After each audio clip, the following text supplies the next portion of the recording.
Hello, everyone, and welcome to today's webinar, Understanding Your Obligation as a Holder. My name is Erin King, and I'll be acting as your moderator today. I'd like to introduce your presenter today, Erin Toole, Director of the Unclaimed Property Division at the Financial and Consumer Services Commission. Erin oversees the Unclaimed Property Program, which the Commission administers on behalf of the province. Under unclaimed property legislation, businesses and other entities are now required to report any unclaimed monetary property they have on their books to the program every year. The program then works to reunite this unclaimed monetary property with its rightful owner. Erin's presentation is pre-recorded, but she's here on this call and ready to answer questions afterwards. Christy Walsh, Compliance Officer with the Unclaimed Property Program, is also here to answer questions. Please note, a recorded version of this webinar will be available on our website. The chat feature is not available, but we would love to hear from you. So please post any questions in the Q&A feature, and we'll do our best to answer them following the recorded portion. And now, here is today's presentation. Hello, and thank you all for joining our webinar, Understanding Your Obligations as a Holder. Today, we'll discuss what is unclaimed property and what are your obligations as a holder, what is required of you in reporting and remitting unclaimed property to the program, and how, when, and where do you report this property. A little background. New Brunswick's Unclaimed Property Act, which came into force on January 1st, 2022, requires businesses to search their records to identify any property that is unclaimed or at risk of becoming unclaimed, to conduct due diligence to contact the owners of this identified property, and, if unsuccessful in reuniting the property with its owner, report the property to the Commission, which runs the Unclaimed Property Program. If the reported property is cash, meaning not securities, it must also be remitted to the program. Prior to 2022, businesses and other entities holding property that belonged to someone else had no program to direct them on how to deal with this property. The majority of these businesses are not in the business of holding unclaimed funds, but the property was their responsibility to account for, keep safe, and follow up on. Some businesses do perform outreach to potential owners, but prior to the 2022 introduction of the Unclaimed Property Act, there were no requirements specific to dealing with unclaimed property. It's important to keep in mind, this property does not belong to the businesses or other entities holding it. It is a liability. If someone comes looking, the business will have to account for it. This program now gives holders a path forward with these unclaimed funds. While New Brunswick's Unclaimed Property Program is new for us, we are actually the 4th jurisdiction in Canada to establish one, after Quebec, Alberta, and British Columbia. And all U.S. states have unclaimed property programs. As well, the Bank of Canada operates an unclaimed property program for funds unclaimed in federally regulated bank accounts. The benefit of this program to New Brunswickers is clear. Money that is rightfully theirs could be put back where it belongs, in their pockets. But the program also benefits businesses and entities holding property by relieving them of the expense and liability of carrying someone else's property, by reducing record maintenance, by eliminating a source of potential fraud, and promoting customer goodwill. In our first year of reporting requirements, 192 holders reported approximately $30 million in unclaimed property to the Unclaimed Property Program. But we know that's just the tip of the iceberg. There are many more holders who should be reporting. As the program is new in New Brunswick, we are currently promoting awareness of the program to help these holders become aware of their legal obligations and the mechanisms available to report. And that's what today's webinar is all about. So to get into details, we'll start with the basics. What is unclaimed property and who are holders? Unclaimed property covered by our program is any money or monetary property being held by a business, government, or other entity, which we'll refer to as holders, that belongs to someone else, such as a customer, a vendor, or a former employee. It could be things like credit balances, uncashed checks, unpaid wages, overpayments and refunds, security deposits, trust deposits for real estate transactions, amounts payable under a life insurance contract, deposits in provincially regulated financial institutions, such as credit unions, and investment accounts. After a set period of time during which there has been no indication of interest in the property on the part of the owner, and after attempts to find the rightful owner are unsuccessful, the holder must report this property to the program. The program is focused on monetary property, so it does not cover such things as real estate, furniture, animals, or vehicles. The most common types of monetary property that have been reported to the program to date include unclaimed investment accounts, overpayments and refunds of insurance premiums, unclaimed security or utility deposits, and customer refunds and overpayments. So who could be holders? Basically, any type of business or entity could be holding unclaimed property. This is an important point to stress. Unclaimed property does not exist only in certain industries or businesses, such as credit unions or insurance companies. Practically every company has some sort of unclaimed property liability. Basically, any entity in possession of property belonging to another, either another business or another individual, is potentially a holder of unclaimed property. In New Brunswick, money and monetary property are considered unclaimed when there has been no activity on the property or contact with the owner for at least 3 years. This time period increases to 10 years for credit union accounts. Activity on the property, which may also be referred to as indication of interest, means an interest shown by the owner of the property, including written communication, phone contact, and electronic contact. If you have ongoing contact with the owner, the property should not be unclaimed. So what are your obligations as a holder? The Act requires holders to report on an annual basis any unclaimed property in your possession. That's the end game, but let's delve a little deeper into what leads up to reporting. There are 3 main roles for you as a holder: to review, to reach out, and to report. As a holder, you should be reviewing your records and identifying on an ongoing basis any monetary property that your business is holding and determining how long it has been dormant to see if it's considered unclaimed. The Act requires holders to determine if the property has become unclaimed property at the end of every year, as well as the 5 years preceding the year it came into force, the Act came into force, which is 2022. So holders need to review their books for property that became unclaimed in 2017 and each subsequent year. As previously mentioned, for a property to be considered unclaimed, it needs to be dormant for at least 3 years.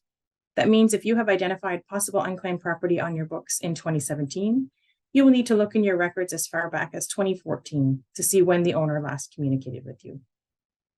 We have resources at fundsfindernb.ca, which detail time periods covered by the Act. These are the mandatory time periods. However, the program will accept any unclaimed property in your possession, even if it became unclaimed prior to the mandatory dates. And we encourage you to report all unclaimed property in your possession. After reviewing your records and identifying property that is or is in danger of becoming unclaimed, and before reporting the property to the program, you need to perform due diligence by contacting the owner. This is not just required by law, it's also good customer service. Efforts to contact the owners must be done 3 to 6 months before you submit a report during the reporting period, which runs from January 1st to March 31st every year. You can attempt to contact the owners electronically, by mail, or by courier. And there's a sample letter to owners on our website, as well as a quick guide on our site with further details. The due diligence required by the Act is very reasonable. It excludes very small value properties, and it also does not require sending notices if you know that the address you have for the owner is not correct. Please review the Act and our holder resources for specifics. In writing your letter to the owner, you will want to do several things. First, inform about the property, the pending dormancy of the property, and the reporting to the program. Describe to the owner how to claim or reestablish an account. Provide a deadline, and provide the holder's contact information to claim or to ask questions before the deadline. And provide information for claiming funds from the program if you do report the property and they respond after the deadline. Make your letter easy to understand, with the purpose obvious and clear. On the envelope, you may wish to use words like action needed or response required. It's important to give the owner more than one way to get in touch with you and indicate what will happen if you don't receive a response within the deadline, which should provide owners with enough time to respond. If you successfully make contact with the owner, you can reunite them with their property directly. There's no need to report the property to the Unclaimed Property Program. But if, following the required due diligence, you still cannot contact the owner, then you need to report the unclaimed property, valued at $1 or more, to the program through our online tool at fundsfindernb.ca. The reporting period runs from January 1st to March 31st of every year, and failure to report could result in late fees and penalties. Before I get into the reporting requirements portion of this webinar, it is important to note that there are some exemptions to reporting. For example, if you only identify very small amounts of unclaimed property, you may not have to report. Our small amounts exemption covers situations where holders are only holding properties which each have a fair market value of less than $50, and the total amount of all the properties together is less than $1,000. We have a second webinar which we're developing, which will go over the reporting process with step-by-step instructions on using our online tool and our different online reporting options. We also have a number of resources online, including how-to videos and a comprehensive user manual, which we encourage you to review. We are updating the manual to reflect answers to questions that have been posed by holders like you. For now, I'll go over some key touch points of the reporting process. All reporting is to be completed online at fundsfindernb.ca. As a first step, you will need to create an account. You'll provide basic identifying information as well as contact information in case we need to get in touch with you to clarify anything in the report. Please provide contact information for the person who can best answer questions about the report. This contact is extremely important. We have faced situations where it has been very hard to reach holder contacts, which has resulted in delays in reporting. Once your profile is created, you can then sign in.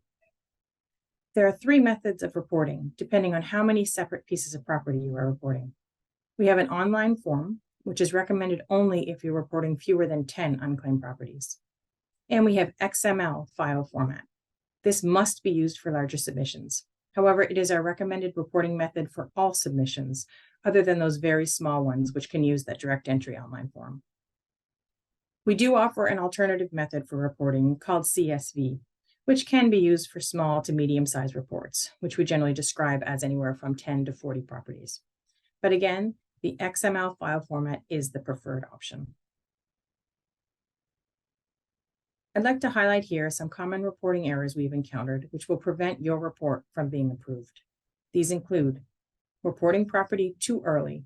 You can resolve this by staying current on due dates, reporting cycles, and dormancy periods. As a note, you can report property early, but only in exceptional circumstances, and this requires an application to the director first.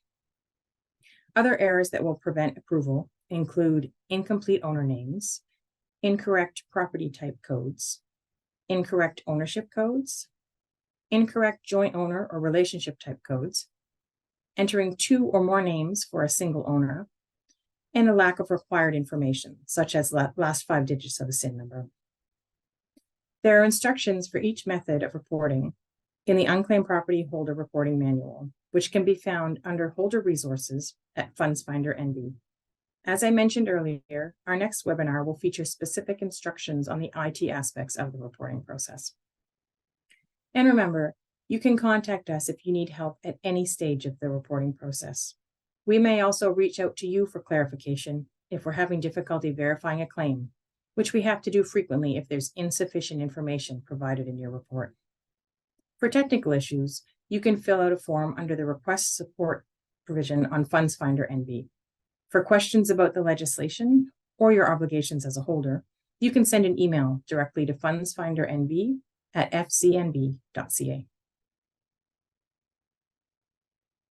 On this topic, I want to stress the importance of providing complete owner information on your reports. For the best chance of unclaimed property being reunited and returned to its owner, provide all required information if you know it, including the full name and last known address for all owners, the last 5 digits of their SIN, date of birth, and date of last activity on the property. Once your report has been successfully submitted, you will receive an email with a link to an invoice with the cash amount to be remitted. You must wait for this invoice to be issued before you remit the funds, which can be remitted in the form of electronic funds transfer or check. When paying the invoice, be sure the amount on the report and the amount on the check or EFT are the same. Please issue 1 check or EFT for all cash properties on your report. Make any checks payable to the Financial and Consumer Services Commission. and include the tracking number on the check or send the tracking number in an email to fundsfindernb@fcmb.ca at the time of payment. It's important to note here, if the property you are reporting is a security with a market value of $1,000 or more, you will report this property as value, not as cash. For these unclaimed securities, you must submit the most recent account statement and then continue to hold the securities in their current form and await instructions from us as to next steps for the property. There is no invoice issued for securities reported as value. Unclaimed securities with a market value of less than $1,000 are to be liquidated and remitted as cash. So to this point, we've talked about the how, when, and the where of reviewing, reaching out, and reporting. But we haven't really addressed the why. Beyond the fact that you're obligated to do so by law, as this program is mandatory, you may be wondering what the benefit is of the Unclaimed Property Program holding the property, as opposed to you continuing to hold it, beyond the obvious benefit to you of relieving you of the liability and the work involved in holding the property. So the Unclaimed Property Program does two things. It safeguards the forgotten funds, and it provides a searchable list to the public. Through our website, Funds Finder NB, the public can search for unclaimed property that may be theirs. Property valued at $500 or more stays on this list forever. Property valued at less than $500 stays on this list for 10 years.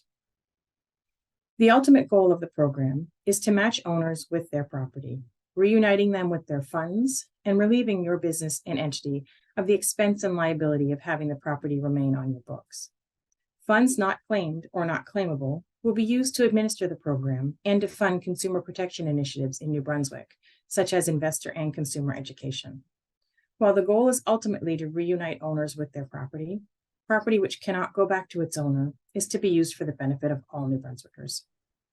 The Unclaimed Property Program is good for claimants, it's good for holders, and it's good business. So to finish up, we just wanted to leave you with some best practices for dealing with unclaimed property. The first would be to develop and maintain processes and written procedures for tracking and reporting unclaimed property, as this is an annual obligation. Second, to assign responsibility and identify personnel responsible for the preparation of the reports. And lastly, it's good to monitor changes in unclaimed property laws. As previously mentioned, you can reach out to us at the Commission with any questions. Thank you, Erin, and thank you to all our guests joining us today to hear this important information. Erin and Christy are with us live and happy to answer your questions, so just post them in the Q&A. Thank you.